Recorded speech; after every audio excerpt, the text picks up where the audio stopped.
Anyone who knows me knows that I absolutely love the Donkey Kong Land series on the Nintendo Game Boy. To me, they are the best trilogy on the system and the very pinnacle of games that truly push the 8-bit monochrome device to its absolute boiling point by delivering the same ACM silicon graphical technology that made the SNES Donkey Kong Country games blow the majority of games out of the water with their incredible graphics and tight gameplay.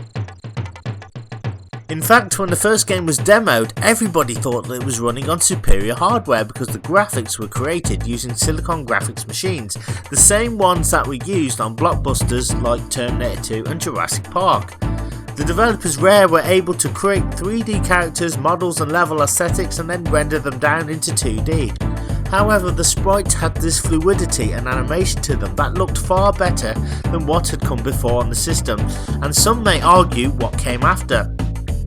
Never one to rest on their laurels, Rare set to work creating pseudo companion pieces on the Game Boy. So after Donkey Kong Country on the SNES, they created Donkey Kong Land in 1995, which gave players hungry for more Donkey Kong action and 8-bit adventure that delivered 4 new worlds, new enemies and even some brand new levels.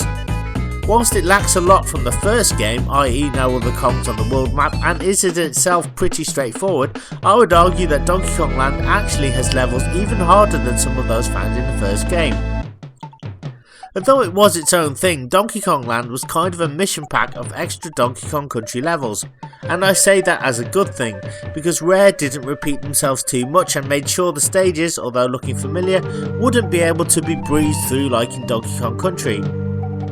Now, Donkey Kong Land was certainly a challenging game, and although could be beaten in a few hours if you knew what to do, it offered fans familiarity, but also mixed it up with some new vertical levels and set pieces that were not even found in Donkey Kong Country, such as stages set on a pirate ship, sunken temples, manic mountains, and even stages taking place in the clouds above and a city.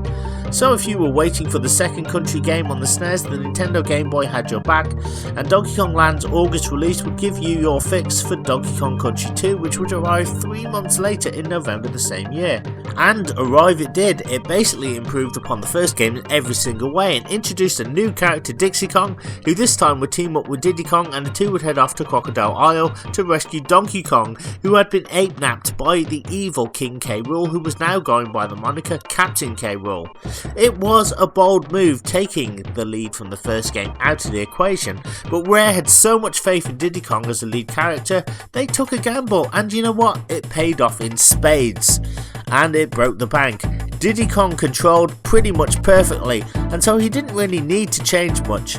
I do think maybe Rare made him a little faster, but introducing Dixie Kong was a stroke of genius, as although she was slower, she can jump and fly through the air using her helicopter hair, making it easier to avoid a lot of traps and crazy enemies. The two monkeys can even throw each other to new heights, and this is really handy to reach goodies or the many bonus rooms which are scattered around the game and are far easier to find than in the first game. Their levels were larger and more challenging with new enemies, incentives to find the new Creme coins, as well as hidden DK coins on every stage. This game to me was my favourite out of the 3. Now, when it comes to the Game Boy, once again Rare developed a companion piece, Donkey Kong Land 2, which many argue is basically just a watered down Donkey Kong Country 2, because it borrows almost everything from that game in terms of the map screen, the level names. Funky and Wrinkly are actually in the game, which gets a big seal of approval from me. There's also a hidden Lost World, and all the animal buddies from Donkey Kong Country 2 are here in Donkey Kong Land 2. They are correct and present and ready to do all of your bidding. There are even almost all the bosses as well, apart from Kujel, whose animation probably couldn't be replicated on the 8-bit Game Boy. So Rare cleverly decided to merge Creme Cauldron and Creme Key together and have Cleaver as the end boss. Now, I just want to address the point of a watered down port. Well, I have some counter arguments. Firstly, if you enjoyed Donkey Kong Country 2, you will love Donkey Kong Land 2. Whilst it does stick to the same worlds, almost all the level themes made it over, and there are brand new levels which look technically impressive on the 8-bit monochrome. It's more Donkey Kong Country 2, and while some may scoff, it's a fine game in its own right and offers just as much challenge. I'm certainly not saying it's perfect, as many point out the screen crunch and enemies can still pop out of nowhere and surprise you, but the fact that this game looks this good good on Game Boy by showing off some detailed level assets. I'm literally gushing right now, as it's a testament to the fact that I'm still playing this game all those years later. So I'm prepared to live with the limited viewing frame.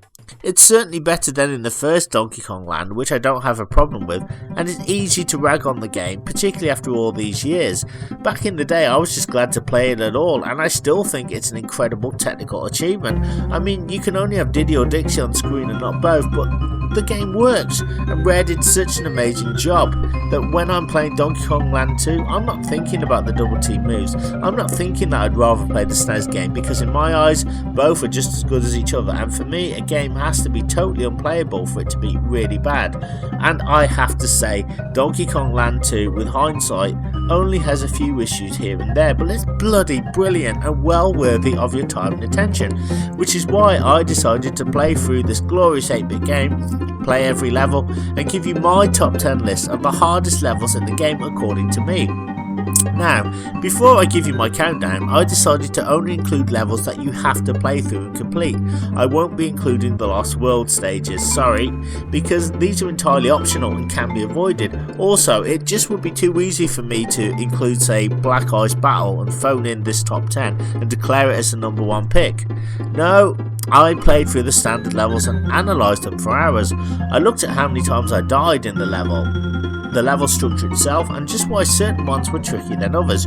You may even see a few levels you didn't expect to see that high or low in my list. Once again, this is just my list and my opinion. I'd love you to sound off in the comment section and let me know whether I was right or wrong, or just how bad of a gamer I am. But also, I'd like to know what your top 10 list would be in Donkey Kong Land 2. What 10 levels would you select from the game for your own list? So here we go. Today I'm counting down the hardest levels in Donkey Kong Land 2 from easiest to hardest. Here we go.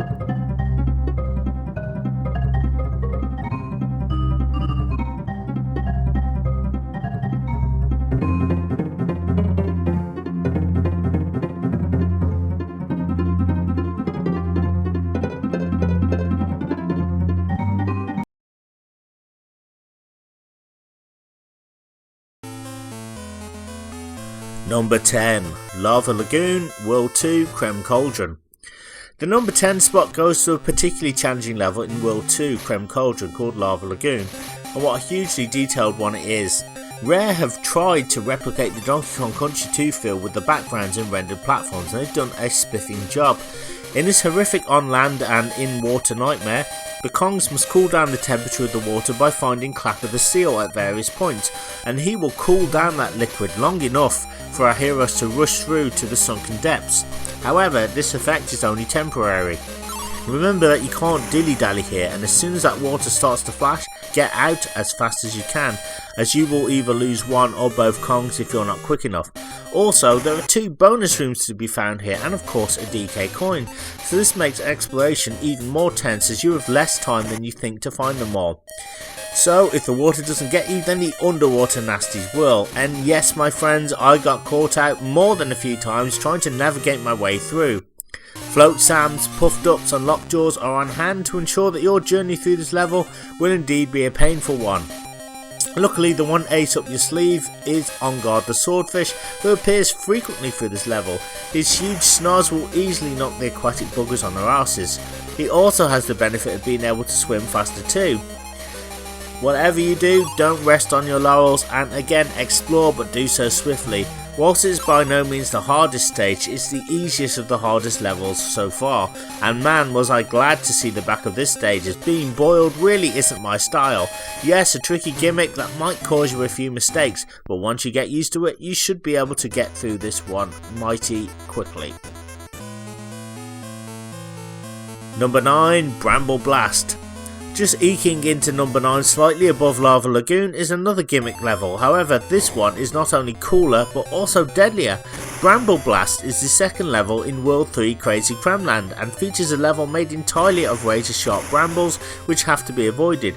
The only way to do this is to work your way through using a plethora of blast barrels and follow the yellow bananas. This is made all the more fun and difficult due to the multiple routes and hidden nooks full of collectibles, so confusion is likely to sink in when you're deep in this thorny nightmare. Once again, this level is way ahead of Lava Lagoon because although you don't have to hurry, 100% accuracy is needed to ensure you don't get blasted into the brambles, which happened to me a few times. Also, if you're looking for the bonus rooms, you must tread carefully, as again, one tiny slip and you'll be kicked out of the room, forcing you to try again. Honestly, if you even grace the brambles, you're losing a Kong, or indeed a life. There are however moments of respite when you can find these tiny wooden platforms to stand on and vines to climb onto also.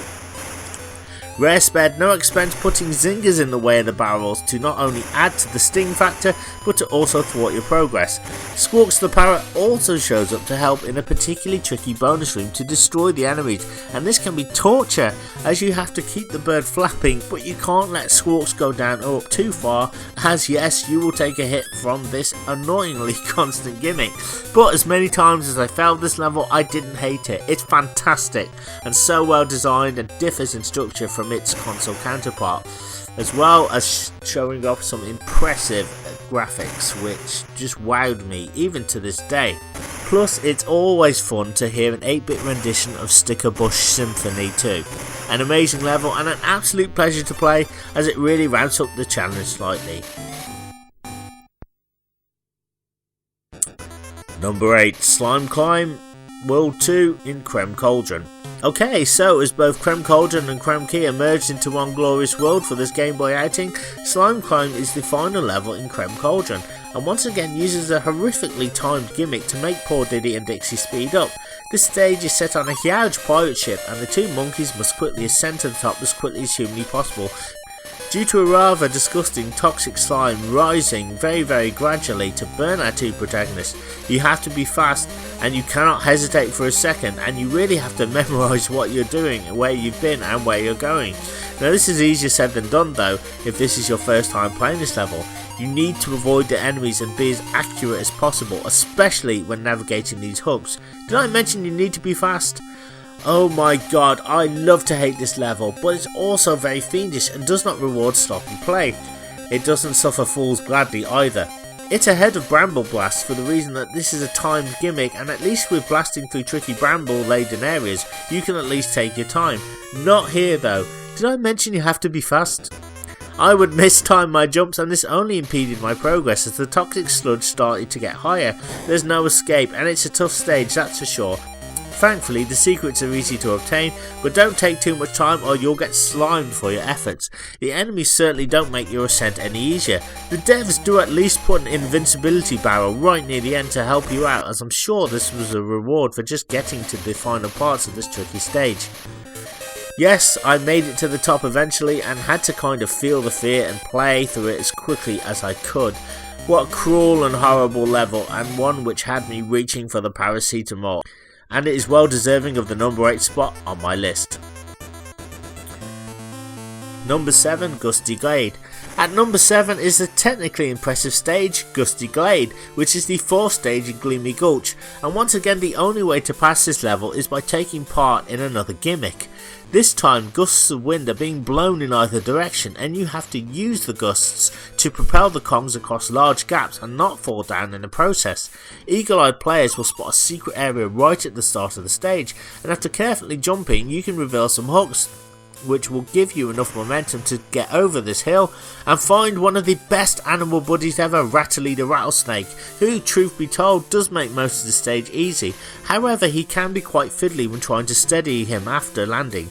I fell down this pit here. I'm certainly not complaining, as sometimes when Rattly falls down a pit, if you jump at the right moment you can save him provided the jump isn't too high. Plus I got caught out yet again by these enemies, and this was entirely my fault.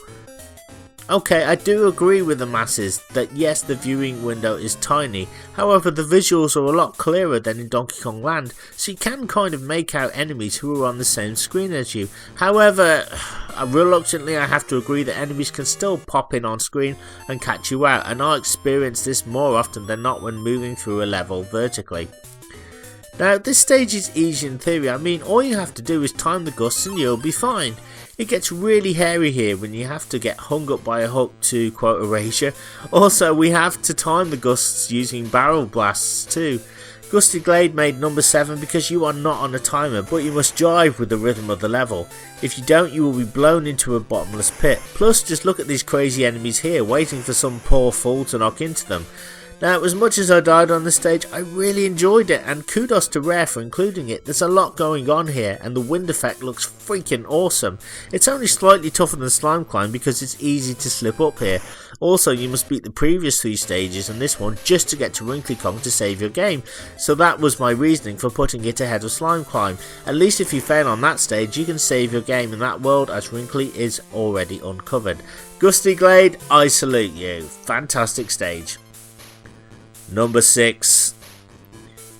Now, as we head closer to the top 5, we return to World 6 K-Rool's Keep for a cheeky level involving our steel friend Clapper.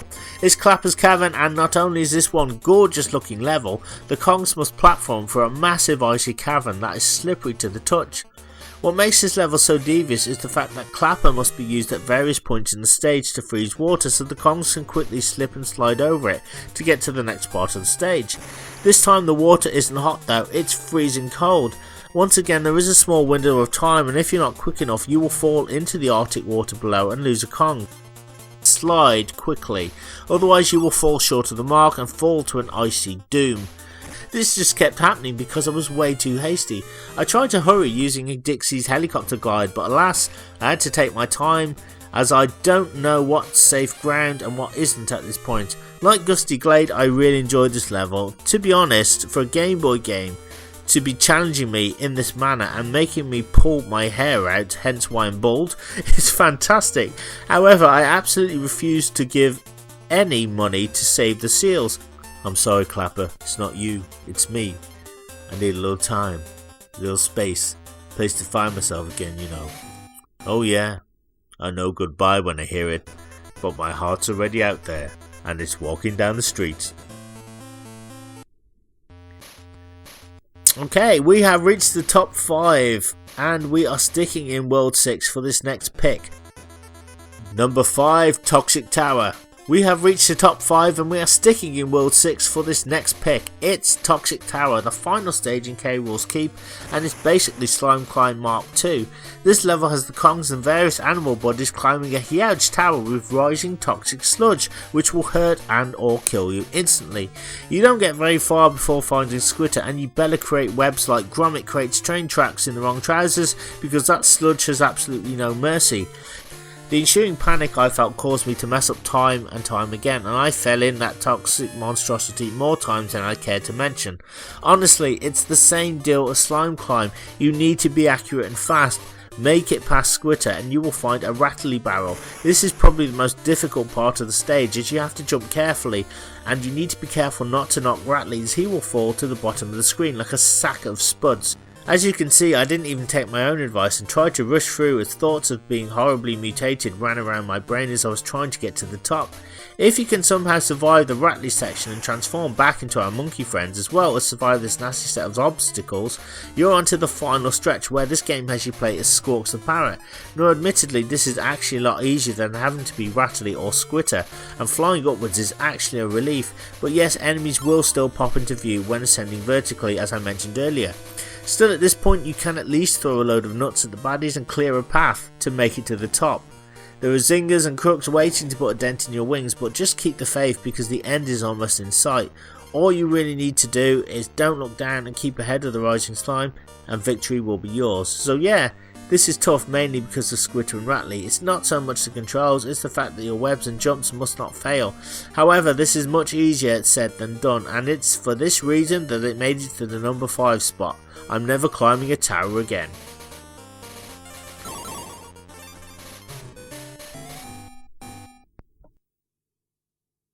Number 4, Web Woods. Welcome to Web Woods, which takes the coveted number 4 position in my top 10 list. This is the very last stage in World 4 before you take on Creepy Crow. Now admittedly, it's nowhere near as hard as its counterpart in Donkey Kong Country 2, which is actually a good thing, but what makes this level so hard is the onslaught of enemies quickly scuttling into view. It's so easy to get caught off guard, and I did frequently by these horrible sneaks. Soon after that there's the squitter barrel, and you know what's coming, right? We have to use the animal body to create temporary web platforms to ensure you can cross the vast distances between the level, and you must maneuver over some long bottomless pits, and failure is just not an option. Yes, don't ask me why I thought I could jump on this Kremlinger squitter. Because of the nature of the level, I was searching everywhere for those deviously hidden secrets. The game then throws in some zingers trying to block your progress, and it can get a tad fiddly trying to alternate between creating web projectiles and platforms. But you really don't want to run into these spammy buggers, trust me. I then found the DK coin very easily, and I was celebrating and I got way too cocky. I then created a web platform but slipped off the edge. I'm sure that Rare must have known that that would happen. Then on my next life, I manoeuvre through the level and see this banana arrow. Once again I leaped down there like my life depended on it and took a nasty hit from the zinger. To add insult to injury, it just led to the DK coin which I had just picked up. In my haste to rinse the level of all secrets, I thought it was a bonus barrel. Man, this stage is tough. The thing is, it doesn't look so tough, but trying to steady squitter is difficult when you have to worry about crossing those long pits. Oh no you don't, I'm not falling for that again. Oh come on! Then I get bum rushed by a crusher and I got blindsided by one of those little snapping bastards. You can clearly see that this level is hard because you have to once again be accurate with your webs and jumping. One wrong move and you're going to the bottom of the screen, buddy. That's why this level is so damned hard. It's not so much the level itself, but it's the long stretches of bottomless pits. Don't let the enemies get the better of you, keep your cool, and you may get through this level intact. Number 3, Crazy Coaster, Gloomy Gulch. At number 3, it's another gimmick level, which admittedly is very cool. It's Crazy Coaster, which also takes place in World 4 and is in fact the second level in that world. The Kongs must ride an out of control roller coaster, jumping across broken tracks and over purposely placed zingers, whilst you try and plan ahead. It is frantic and I get it, and I really don't mind the gimmick at all, and in fact I absolutely love that Rare devoted time to put 3 roller coaster levels in the game. That is so cool, just like Donkey Kong Country 2 on the SNES. It's not even a long stage, so why did it make the number 3 spot, I can hear you cry? Well honestly, I'm not making excuses here, but the small Game Boy screen makes it very difficult to see large jumps. Now some of you are saying, but the footage you are showing is stretched and I can clearly see what's ahead. Well, I played this as intended on my actual Super Nintendo and Super Game Boy. I have a SNES HD converter too, so I played the game on my TV in the normal Game Boy resolution screen as intended. But recording it with a capture card for some reason stretches the image slightly. Now I want you to know that I did not alter this content in any way, it was the capture card. It's just how it was recording. I tried all kinds of ways to cut it down to make it look like the Game Boy, but unfortunately I couldn't replicate the full-on Game Boy experience in the video, so I do apologise, but I haven't stretched this image anymore, as I know that many of you hate it when people do that, but it is what it is. Please don't hate me. Anyway, I kept getting caught out by bloody zingers and dying on the same stretch of track time and time again, because again I just couldn't see what I was doing and I couldn't react till it was too late. Funnily enough, the Donkey Kong Country 2 roller coaster stages are actually easier by comparison because you have a whole screen and you have time to react. Also, if you make a mistake and fall in that game, at least you can say, well, I saw what I needed to do. Here it's next to impossible and I threw my pad down time and time again. I just couldn't do it, and when compiling this list I could not believe that I died on a stage more than Slime Climb and more than Toxic Tower. This is a very devious level and I don't care what the naysayers say. This is much harder than it looks and rightfully deserves its position in my top 10. I'm pretty sure it's punishment for shoplifting in some countries, so yeah, be warned, it may look like a dream but it will soon turn into a nightmare. Number 2, Dungeon Danger in World 6. Rather surprisingly, the number 2 spot goes to a level called Dungeon Danger in K. Rool's Keep. Now I know that some might have expected me to put Chain Link Chamber as the pick, but honestly I had very little trouble with that stage and that's why it didn't make the list. Dungeon Danger is a frantic level which has the Kongs climbing up and navigating a large dungeon, which, as you expect at this point in the adventure, is jam-packed full of baddies and nasty traps. Now, making comparisons with Donkey Kong Country 2, the stage in that game is called Castle Crush and features a level set on a giant lift moving upwards that require the Kongs to carefully manoeuvre it by avoiding getting caught out by being crushed into tiny nooks or being defeated by enemies. It's a fantastic level, and I'm guessing the reason Rare didn't try to replicate the experience on Game Boy was probably due to cartridge limitations perhaps. Still, I'm certainly not complaining, as Dungeon Danger is a worthy substitute and still has Ascension as the name of the game. I mean, it's not like you can hurry, as most of the chains are guarded by scarf gremlins and will wipe you out instantly if you try to tangle with them. I mean, you can defeat them by moving into them on the chain, but sometimes it works and sometimes it doesn't. I just assumed that it didn't, and so just tried to avoid them as much as I could. Plus, the spiny and zinger enemies are always ever present, making your journey a lot tougher. It's a really hard climb, that's for sure, and what makes this even more difficult are the platforms here and the narrow spaces in between them, meaning you have to once again ensure you are accurate.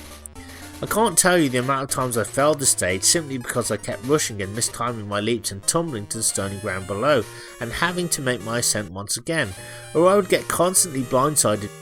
Now, there are also multiple paths to take, and I'm just never sure which is the safest, as all are littered with enemies to catch you out. I didn't expect to die a lot on this stage, but die I did many times. Even taking my time, I just couldn't see an enemy till it was way too late, or I would get curious and go off the beaten path, only to discover that my search for some goodies were indeed fruitless. This is a true test of not only player skill but also patience. Still, I have to say the music is cool. I do like the torches burning in the background. It's a really nice touch. Dungeon Danger is very lengthy, very tough, and it's well worthy of the number 2 spot.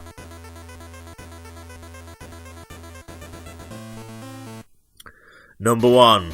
Okay, so probably unsurprisingly to a lot of you, the number 1 pick in the final level in the game is called Screech's Sprint. It's another tough bramble level that the Kongs must carefully work their way through.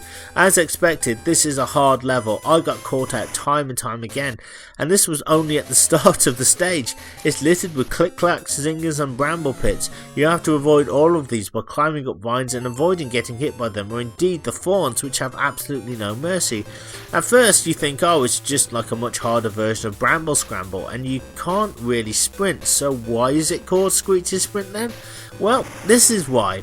After carefully getting through to the halfway point, the game and level suddenly changes, as you must transform into Squawks the Parrot and race Screech, who is K-Rool's pet bird, to the finish line. It's really chaotic because it's a thorny maze full of traps and multiple paths and enemies. Screech just flies through all obstacles, no problem, like he's having a great time, but you simply cannot do that. It's not hard to keep up with Screech, as he's not that fast. What makes this race difficult though are the zingers that just pop out of nowhere due to the limited view of the Game Boy screen. Again, I don't mind this. Maybe I'm just from a different generation, but I played a lot of Game Boy games with this issue and I kind of learned to work around it. I will say that yes, it's immensely frustrating no doubt, but I can tell that Rare really did the best that they could. This was a key level in Donkey Kong Country 2, so naturally it had to be in this 8-bit game. But yeah, I died time and time again, and always around this point where the race had literally just started. The only way I knew how to get through it was to try and memorise the zingers and stay ahead of Screech, which is not easy. But as hard as the stage is, I still believe that it's a very technically impressive stage. I get the same rush of adrenaline as I do on Donkey Kong Country 2 Screech's Sprint. It gets even more difficult as well later on, as there are multiple paths to follow, and this can just drive the player to confusion. You have to find a happy medium between going fast but also slowing down and taking time to wipe out the zingers to clear a path. And while it's by no means impossible, it's very easy to get caught out. The only advice I can give you is to follow those yellow banana arrows, and don't worry about finding the DK coin until you have completed the level. This is one stage I wish you could skip, however it has to be completed to move onwards. Screech's Sprint, in my opinion, is the toughest stage in Donkey Kong Land 2 and deserves its reputation on the number 1 spot as the final stage before the boss fight with Captain K-Rool. So there you go, guys and girls, that was a list of the toughest stages, in my opinion, of Donkey Kong Land 2. I would definitely encourage you to agree or disagree with me in the comments section below. My list was literally just my own opinion and is of course subjective. I'm sure many of you either found the stages I mentioned maybe too challenging or not challenging enough. I really would like to hear about the levels which gave you trouble and the ones you had trouble with, and maybe you could tell me your top 10 list of the hardest levels in this classic game, or just some levels that you just don't like, or maybe some levels that you love too. I just want to say thank you so much for taking the time to watch my video. If you have enjoyed it, don't forget to drop me a like, comment and of course subscribe to Electronica to be notified every time I upload new content. Take care and I'll see you next time for another retro gaming video. Tatty bye!